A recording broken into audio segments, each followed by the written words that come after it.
Hey guys, my name is Gabe Graves, and today I'll be going over Lab 2, which describes the motion of a falling object. So the purpose of this lab is to model an object in free fall, both computationally, only including the weight force, and experimentally, and then to determine the turbulent drag constant from our experimental data, and computationally model an object including the drag force using the turbulent drag formula.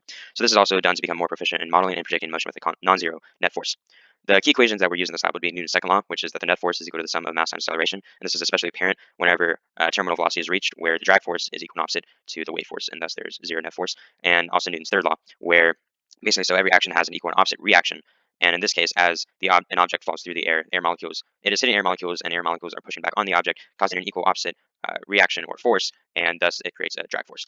Position and velocity update equations are also used for my GlowScript code in modeling the motion of the object, and also it should be noted that the turbulent drag formula is used, and so in this case, it is proportional to the velocity squared. So here's the tracker data for my experimental modeling.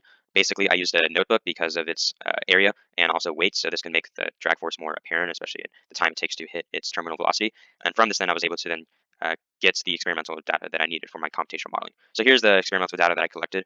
The main key data points would be the time step of the object, the initial position, the weight force, and then also the turbulent drag constant, and I will describe shortly on how I calculated this. And then also, of course, the drag force that I described earlier, and that the net force is equal to the drag plus the weight, if including that the weight includes its unit vector. So the GlowScript code, this is the GlowScript code used for the computational modeling with no drag. Once again, I have it set t is equal to 0. The change in time is 0.033 seconds. The acceleration is equal to gravity, which is 9.8. The j hat vector is 0, 1, 0. So basically, since though this is in the negative y direction, I just account for this by setting my weight force equal to the negative of the mass of it times the acceleration. And then also it should be noted that the proportionality constant in this case is 0 because we're only looking at the weight force. And then from this, I set the net force equal to the weight force, and then use the position and velocity update equations to get the motion of the object, in this case the notebook, as it falls through the air, or technically through a vacuum. So here's my GlowScript code used for computational modeling with drag. In this case, again, it's the same data for each of these. However, the main difference is that now there's a proportionality constant being equal to 0.99. So basically, I calculated this by kind of guessing what I would think that this constant might be, and then updating that constant until I finally got to getting the data that I got from my experimental in this computational code. So basically, the data from my computational code is very similar now to the data from my experimental, and this then allows me to get the constant for the drag force. It should also now be noted that the net force is equal to the drag force plus the weight force, where the weight is in the negative direction and the drag is in the positive direction. And then again, using the same time, position, and velocity update equations. So here's a comparison of my experimental to my computational model.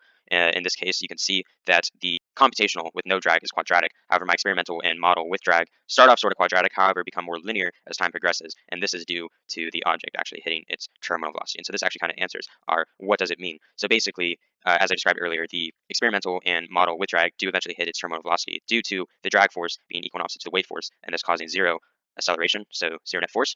And then this is also can be shown through, say, in this case, it's a model of a skydiver where they start off at 0, but as the velocity increases, as the object falls, and thus the drag force increases, it eventually hits a point up to where the drag force is going to be equal and opposite to the weight force, and thus there's going to be zero net acceleration. And then this formula on the right is basically just a full-fledged out turbulent drag formula. All those other constants that were basically just calculated through my experimental modeling. So instead of finding all these variables, just found through experimental modeling, and then of course, still there's velocity squared. So what if there is a non-zero starting velocity? Would the terminal velocity in this case be the same or different from the case where the same object was initially dropped from rest? The answer to this would be that the terminal velocity would stay the same. The only difference would be that it reaches its terminal velocity faster. And this can actually be shown through our GlowScript code. So here I have my GlowScript code for the model of the object with drag. As you can see, my initial starting velocity is set to 0, 0, 0. So just for reference, here is the graph of the object with an initial starting velocity of 0, 0, 0. You can see it starts off quadratic and then becomes linear over time, thus hitting its drag force. However, now whenever I set the initial starting velocity to, say, -2, and I run this, you can see that it still starts off a little bit quadratic, however, it becomes linear a lot faster, thus it hits its terminal velocity much faster than just the initial starting velocity of 0. So in that case, it answers that by having an initial starting velocity, the object is just going to hit its terminal velocity in a shorter time period. And this also can finally be seen here through a free body diagram where a skydiver basically starts off with a drag force already due to having an initial velocity, and thus goes through a shorter time period of reaching its terminal velocity. So finally, some possible sources of error. The first being could have been some human error, especially whenever plotting the center of mass of the notebook as it fell through the air. Second being the degree to which the turbulent drag force constant is correctly approximated. I did try to get as close as possible. However, it probably was not the exact constant.